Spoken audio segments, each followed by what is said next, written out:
Hello mga kamamshi, mga kapapshi, welcome to the Roca Vlog. So guys, samahan nyo kami ni Ayet na ikutin natin ang Bantayan proper. Ang Bantayan proper po ay ito po ang capital ng Bantayan Island. So habang iikutin namin ni Ayet, ito ay sasagutin din natin ang katanungan ng isa sa ating mga followers. So ang tanong niya, mayroon ba daw college or university ang Bantayan Island? Yes po, mayroon po ditong colleges dito sa Bantayan Island. So dito po sa pinaka-proper ng Bantayan, mayroon po ditong Bantayan Southern Institute.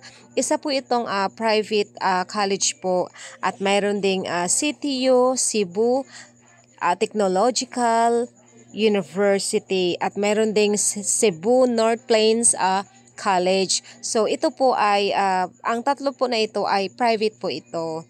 But dito po sa Madre de Dios, ang kaisa-isang public college dito sa buong Bantayan Island. Nag-iisang public college dito na matatagpuan sa Madre de Dios. Ito ay ang MCC or Madre de Dios Community College.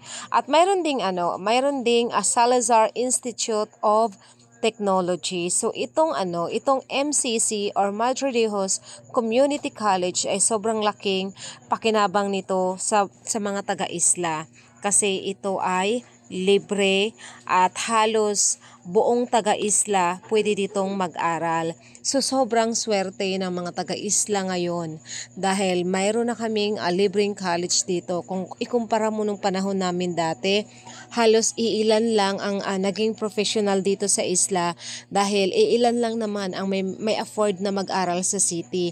Dahil dati kasi kung gusto mong mag-aral ng college, kailangan mo pang bumiyahe sa city at doon ka mag-aral at hindi madali yon dahil kailangan mo ng boarding house, ng pagkain, ng tuition fee at hindi naman ganun kayaman ang mga taga-isla. So, meron mang maka-afford, iilan lang. Pero madalas, syempre, ang hanap buhay dito sa isla ay pangingisda lang. Iilan lang din naman ang nag-abroad nung panahon namin dati. So, iilan lang talaga nakapagtapos dati ng college. But ngayon, sobrang swerte ng mga taga-isla. Ang dami ng mga professional dito sa isla ng Bantayan. Kaya sobrang grateful tayo kung sino man ang sobrang grateful tayo dahil sa inumpisahan ng dating mayor na ito, ang eskwelahan na ito. So kung hindi ako nagkakamali, ito ay nag-i-start noong 2004. Correct me guys if I am wrong. So, kung hindi ako nagkakamali, 2004 nung inumpisahan ang Madre de Dios Community College ng dating mayor ata. So, yun ang pagkakaalam ko. So, sana walang mag-ano sa akin. Baka sabihin mali-mali na naman ang ating information. At saka kung mali-mali, sige mag-research na rin kayo dyan. So, yun guys. Sobrang swerte ng mga estudyante ngayon kung ikumpara dati. But meron pa ring ayaw mag-aral. But hindi natin hindi natin pwedeng pilitin kung ayaw nilang mag-aral kasi meron din talagang ibang mga binatilyo ngayon na mas gusto pa rin nilang mangisda. But syempre, hindi rin naman pwedeng professional lahat din ng tao, 'di ba? Kailangan pa rin may matira na mangingisda dito sa isla.